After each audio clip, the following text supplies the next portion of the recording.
you be trained, you all drop it. TBS FM 현재 상황 문제 파악 맥락에 집중 묵직한 질문 흔들리지 않는 중심의 축제 일구 몸쪽 꽉 찬 돌 짚고 쇼미더 뉴스 세상을 바라봐 어제의 뉴스가 오늘의 변화 쇼미더 뉴스 진실을 찾아봐 오늘의 뉴스가 내일의 역사 쇼미더 뉴스 꼭 알아야 하는 뉴스만 골라서 전해드립니다. 쇼미더 뉴스 전해드릴 분들입니다. 뚱커벨 인사이트 K 배종찬 소장이에요. 안녕하십니까, 덥습니다.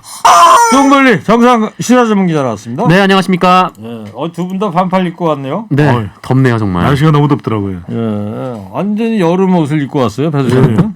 버스에서도 지금 에어컨을 빵빵 틀어줘요. 빵빵이요? 네네. 빵이 막 떨어집니까? 네.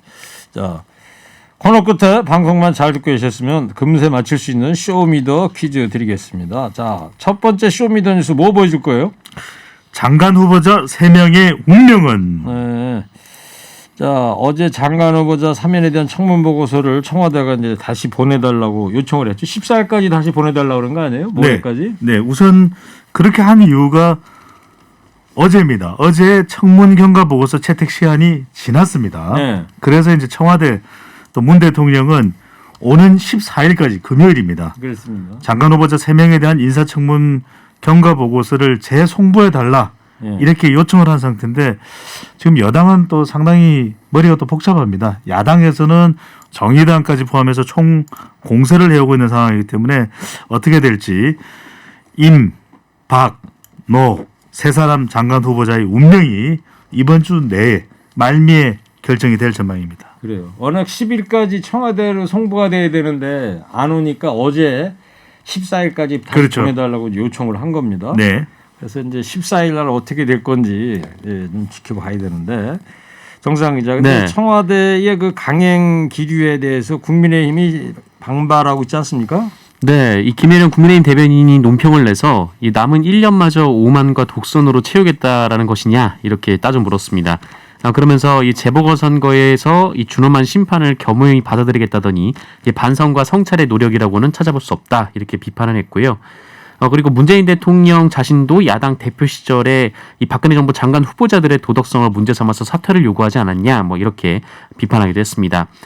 그리고 더불어민주당 지도부를 향해서도 이 대통령의 눈치가 아니라 국민의 눈치를 살펴라 이렇게 비판을 했습니다. 민주당 지도부가 이 장관 후보자 3명 중에 일부는 물러나야 한다 이런 뜻을 청와대에 전달은 했다면서요? 네, 한겨레 보도에 따르면 이 더불어민주당 지도부가 이 야당이 부적격이라고 규정한 이 3명의 후보자 중에서 일부는 물러나야 한다라는 뜻을 이 청와대에 전달했다라고 보도를 했습니다.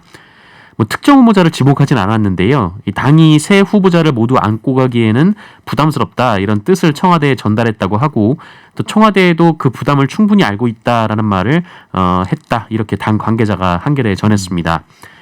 그리고 오늘 아침에는 이 민주당의 초선 모임인 이 더민초가 회의를 열고 이 장관 후보자 임명에 대해서는 국민 눈높이에 맞춰야 한다면서 당 지도부에게 이 최소한 한 명은 부적격 제안을 청와대에 강력하게 권고할 것을 요구하겠다 이런 입장을 밝히기도 했었습니다. 그래요.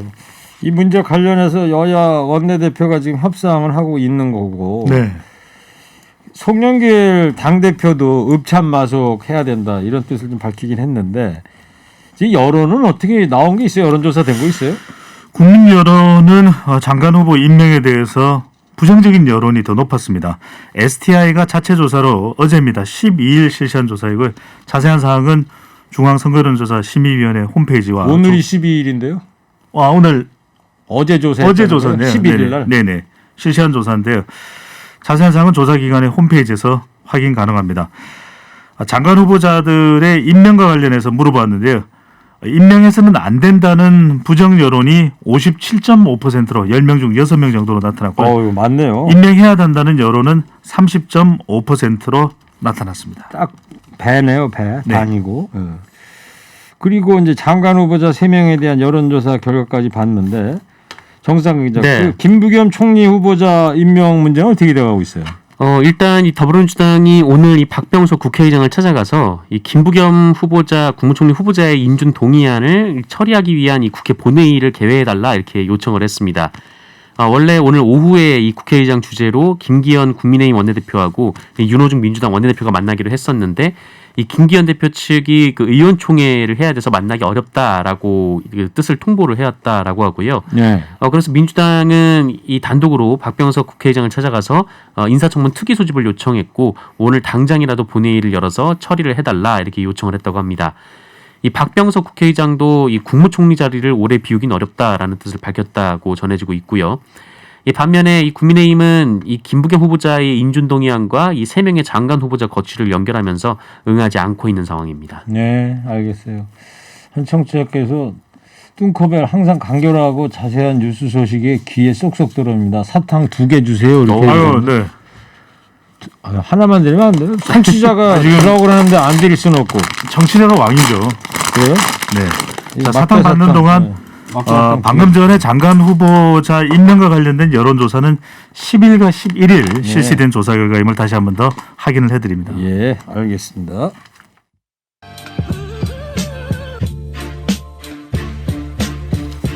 자, 정상근 기자. 네. 두 번째 쇼미더뉴스 뭐 보여줄 거예요? 가상자산 먹튀입니다. 가상자산 먹튀. 뭐 비트코인 그런 얘기하는 거예요? 뭐 정확히 얘기하면은 이 가상화폐 거래소 관련된 얘기인데요. 예. 이 비트바이라는 이름의 가상화폐 거래소가 생겼었는데 이 비트바이라는 그 거래소가 그 유튜브 영상 등을 통해서 이 비트코인 거래로 이제 큰 돈을 벌 수 있다 이런 식으로 이 투자자를 끌어모았다라고 합니다. 그 거래소는 어떤 가상화폐를 거래하는 곳인데요?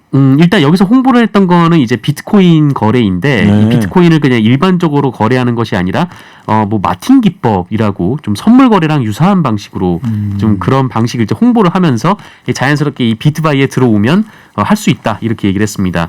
특히 이 비트바이가 이 캐나다에서는 좀 알려진 그 가상화폐 거래소여서 좀 이름이 좀 그 많은 이제 가상화폐 투자자들에겐 알려진 곳이기도 했는데 그런데 알고 보니까 이 캐나다 회사랑은 관계가 없는 회사였다라고 하고요. 이 등기도 안 된 회사였다라고 합니다. 그리고 지난 10일에 이 거래소가 폐쇄된 것으로 알려졌는데요. 그래서 이 700명 가까운 피해자들이 카톡방을 만들고 지금 공조에 나서면서 조만간 이 피해 사례와 금액 등을 모아서 고소장을 접수할 예정이다라고 합니다.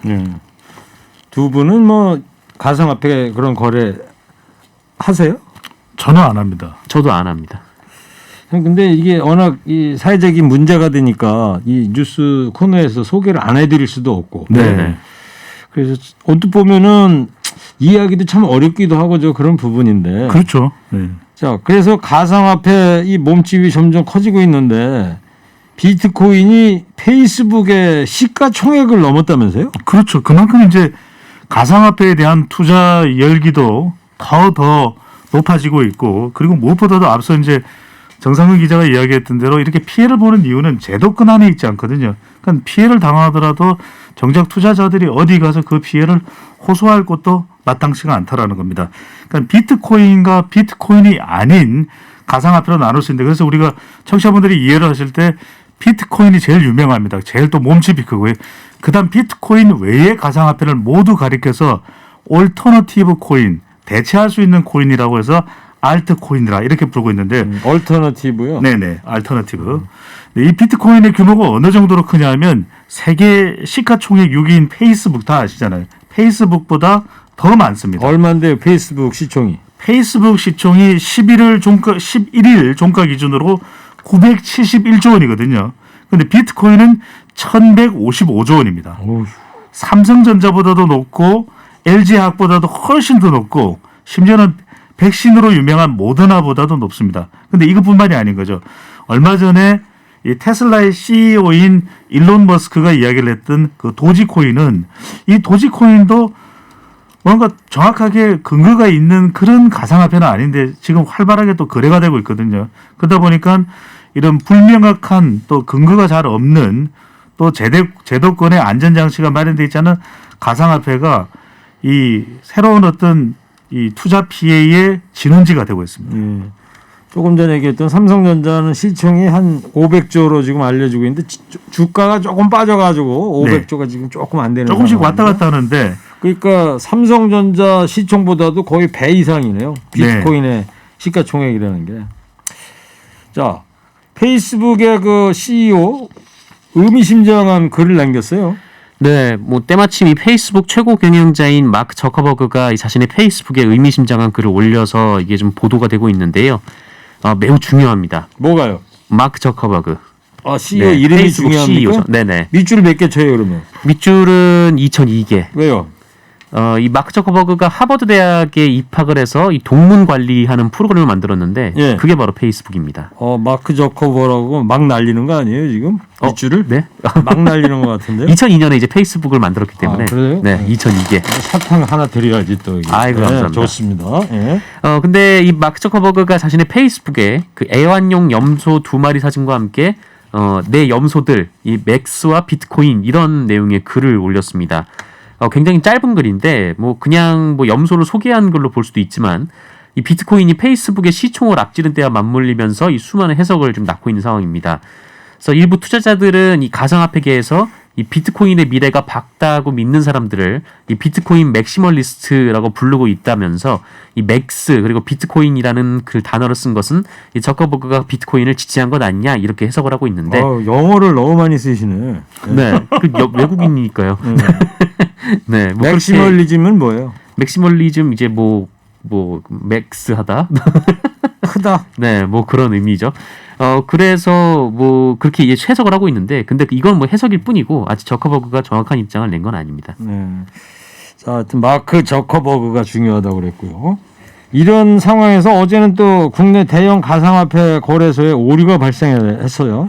네, 이 가상화폐와 관련해서는 2030 세대 이른바 MZ 세대가 투자를 많이 한다 그래요. 실제 이제 이 투자 통계에 따르면은 20대의 비율이 상당히 높다 이런 분석이 나오고 있는데 어제는 국내 대형 가상화폐 거래소입니다. 빗썸 그리고 업비트에서 시스템 오류로 매매 체결이 지연되는 일이 발생했습니다. 네. 이렇게 되면은 그 시간대에 투자하려고 했던 투자자들 또 매매이든 매수든 상당한 피해를 볼 수밖에 없거든요. 이런 오류가 발생하면서 실제 그 피해 금액이 어느 정도인지는 가정하기 힘들지만 추산하기는 힘들지만 상당한 피해가 있었을 것으로 보이는데 문제는 뭐냐면 아까도 말씀드렸지만 이게 제도권이 아니에요. 그러다 보니까 어디 가서 법상으로 이것을 호소할 길이 없습니다. 네. 그러니까 투자자들이 정말 분통이 터지는 일은 이러한 오류가 발생을 하더라도 정작 빗썸이나 업비트 이런 회사들이 이걸 법적으로 책임져야 될 의무가 있는 건 아니거든요. 네. 그런 만큼 또 상당히 논란이 되고 있습니다. 우리 정부에서도 이걸 자산으로 인정할 수 없다고 해서 어떤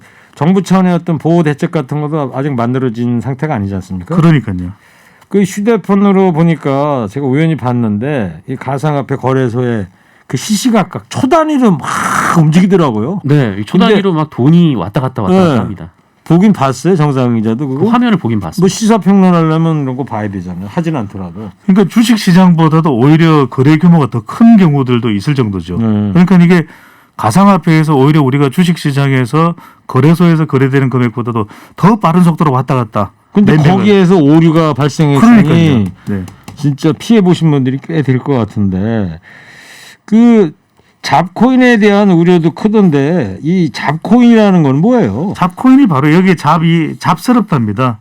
그러니까 제 기능을 하지 못하는 목적과 근거가 불분명한 코인들을 우리가 일으켜서 이제 잡코인이라고 하는 거죠. 아까 얘기했던 얼터너티브 코인 그 대부분이 이제 이 잡코인에 해당이 됩니다. 그러다 보니까 우리가 주식 같은 경우에도 깡통주에 가까운 사실상 거래가 없고 형식적인 이 주식 또는 악용 주식시장에서 악용되는 또 불분명한 이런 주식의 경우에 우리가 잡주라는 이야기를 하거든요. 네. 그러니까 잡주에 해당될 정도의 잡코인인데 이게 무더기 또 상장 폐지될 가능성도 상당히 높습니다. 그런 만큼 여기에 잔뜩 투자를 했다가 근데 실제로 보면은 미국의 가상화폐 시장도 그렇지만 불분명한데도 불구하고 이 잡코인의 시총 규모가 우리나라의 네이버보다도 더 큰 경우도 있어요. 그러니까 이건 뭐지? 이게 제대로 된 알트코인이나 가상화폐인가 이러고 무턱대고 투자를 했다가 날벼락을 맞을 수 있거든요. 그만큼 좀 빨리 정리돼야 되는 대상이 되고 있습니다. 그렇군요. 잡코인이 그 잡스럽다 할 때 한자 그 잡을 쓰는 거군요. 네. 그러니까 우리가 주식도 보면 잡주 이런 이야기를 많이 하거든요. 아니 근데 잡일. 네. 우리 뚱코벨님은 가상화폐 하지도 않는데 어떻게 이렇게 자세히 알아요? 이거 아니, 하고 있는 거 아니에요? 정보를 알려드리기 위해서 최선을 다해서 공부를 해야죠. 공부를 했을 뿐이지 가상화폐 거래는 하지 네, 않는 전혀 것이구나. 그래 한 적 없습니다. 알겠어요. 예. 물어봐서 미안해요. 가상화폐가 범죄에 이용되는 경우도 있다면서요? 그 일종의 이제 환치기 수법인데, 그러니까 얼마 전에 그 일부 중국인들이 이 중국에서 비트코인을 사가지고 한국에 와서 그거를 되판 적이 있었습니다. 근데 우리나라에서 이 비트코인 가격이 다른 나라보다 훨씬 높게 형성이 돼 있어가지고 이런 일이 가능한 건데, 이런 식으로 이제 환치기를 해서 이 서울에 이제 부동산을 샀다가 이게 적발이 된 적이 있었고요.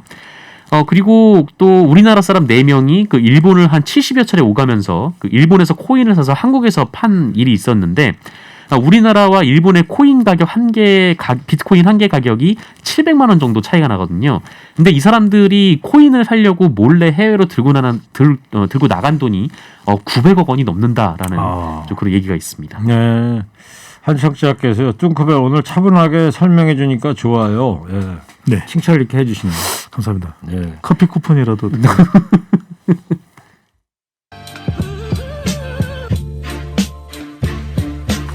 저는 허리케인 라디오 앵커 DJ 최일구고요. 인사이트K 배종찬 소장, 정상은 시사 전문기자 함께하고 있습니다. 세 번째 어떤 뉴스 보여줍니까? 삼성바이오가 화이자 백신을 네.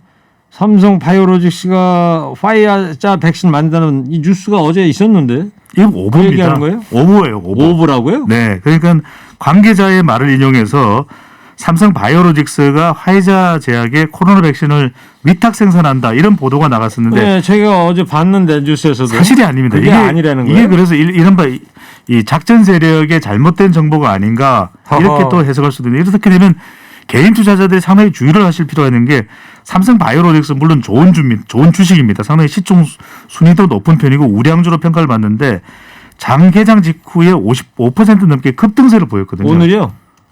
어제요. 어제. 네네. 그러다 보니까 이게 투자자들이 피해를 받을 수 있는데 얼마 전에도 어떤 일이 있었냐면 현대자동차, 기아자동차가 애플카를 생산한다. 물론 이제 물밑 협상은 이루어졌었는지 모르겠지만 이런 경우에 이제 해당되는 상장사는 공시를 해야 됩니다. 우리 그런 일 없다. 그래서 삼성 바이오로직스는 코로나 백신을 위탁 생산하지 않는다. 릴리 그리고 GSK의 항체 치료제는 생산을 하고 있다. 이렇게 정확하게 설명을 밝혔습니다. 네. 그랬군요. 우리 가짜 뉴스가 이렇게 판을 칩니까, 그래. 네. 자, 이 백신이 부족하다는 보도가 나오는데 오늘 내일 백신 일부가 들어왔다고 그러죠? 네, 오늘 새벽에 화이자 백신이 들어왔습니다. 이 43만 8천여 분이 들어왔고요. 그리고 내일 오후에는 이 코백스 퍼실리티를 통한 이 아스트라제네카 백신 83만 5천여 분이 도착을 하게 됩니다. 그래서 5월 14일부터 6월 초까지 이 아스트라제네카 890만 회분이 상반기 예정대로 공급이 될 예정이고요. 화이자 백신도 6월까지 500만 회분이 순차적으로 들어온다는 계획입니다. 네. 내일부터 60세에서 64세까지 코로나 백신 예약 신청한다고 그러잖아요. 네. 저도 내일 해야 되는데. 네. 아, 자, 이 정부가 이 노령층 접종이 끝나는 7월쯤에 새 거리두기 개편안을 적용하기로 했다면서요? 네, 이 6월 말까지 이 고위험군, 노령층 등 1,300만 명에 대한 1차 접종을 끝내고 이 7월부터는 사회적 거리두기 개편안을 확정해서 적용하겠다라고 홍남기 국무총리 직무대행이 밝혔습니다. 정부는 1일 확진자 수 500명 이하 유지를 목표로 총력을 다하고 있고요. 이것이 유지가 되면 영업 제한 조치라든지 사적 모임 인원 제한 등을 좀 탄력적으로 조정한다는 방침입니다. 알겠습니다. 자, 쇼미더뉴스 여기까지 하고요. 퀴즈 드리겠습니다. 자, 이 사람이 본인 SNS에 비트코인을 언급하며 화제가 됐습니다. 페이스북의 최고 경영자인 이 사람 이름이 뭡니까? 뚱커벨 힌트 주세요. 오늘은 정말 품격 있습니다. 동물의 정상 기자. 네. 자, 페이스북의 창업자죠. 마크 저커버그인가요? 마크 햄버거인가요? 품격 있는 힌트 맞습니까? 네. 갑자기 노코멘트 하겠습니다. 배가 고프네요. 햄버거 그러니까.